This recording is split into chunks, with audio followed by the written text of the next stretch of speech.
समयले पनि अनौठो खेल खेल्दो रहेछ।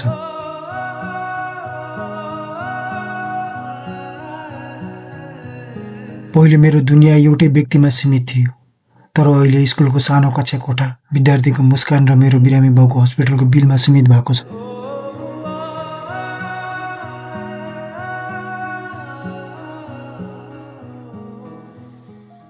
हिजो जस्तो मात्र लाग्छ उसलाई भेटेको, तर अफसोस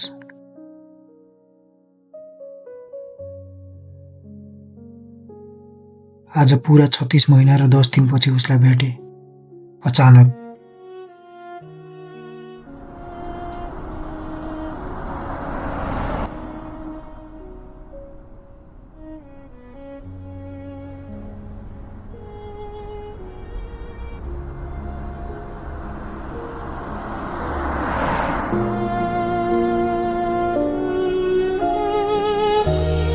सोचेको थिएन यति सजिलै मलाई आफ्नो समय दिन्छ होला भनेर।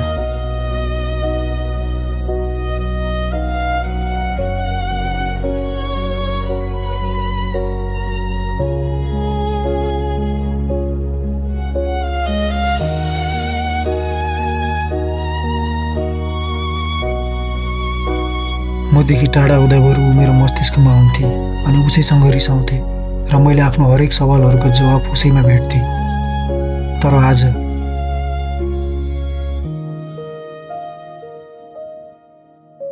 आज ऊ मेरो अगाडि हुँदा पनि पराया जस्तो महसुस भइरहेको छ। मानव कुनै समय आफ्नै घर थियो, अहिले पाहुना।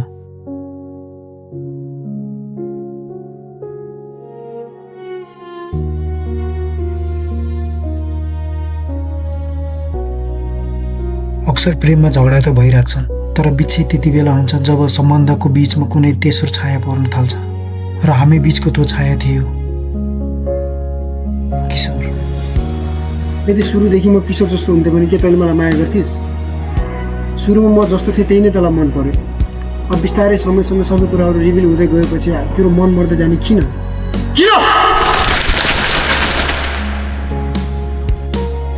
त याद छ कि भुल्यो भन्छस्? तेरो फेभरेट होइन र? हो नि। मलाई त लागिरहेको तेरो टेस्ट चेन्ज होइन, तैँले भुलिस् कि याद छ भन्दै। तर मसँग त त्यही यादहरू बाहेक अरू केही पनि छैन।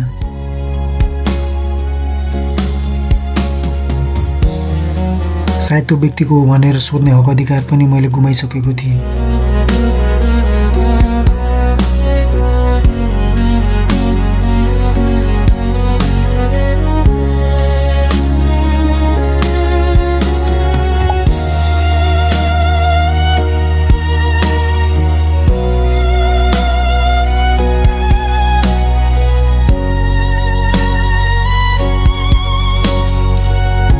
हामी दुवैको बाटो एउटै भए तापनि समयले गन्तव्य फरक बनाइदियो।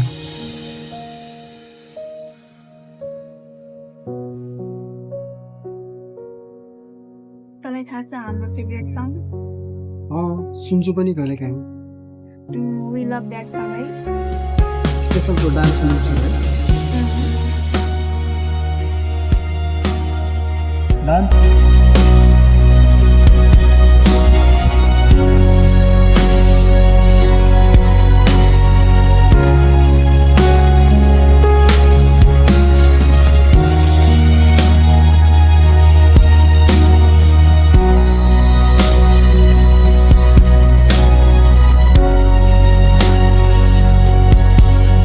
एकअर्काप्रति अथाह माया हुँदा पनि देखाउन सक्ने सामर्थ्य रहेन।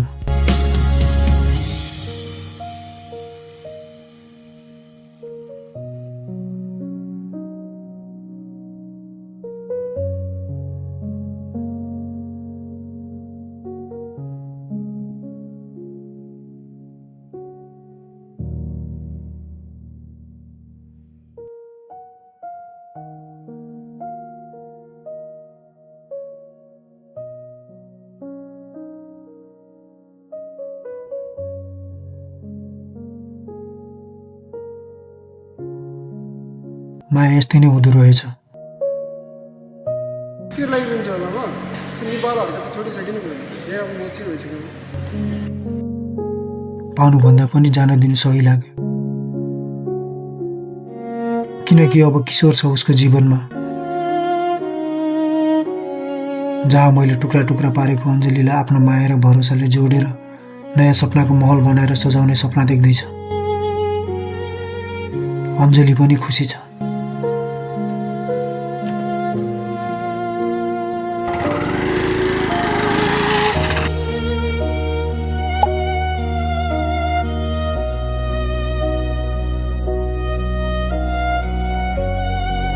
र सायद यही नै मेरो अन्तिम उपहार हो उसको लागि।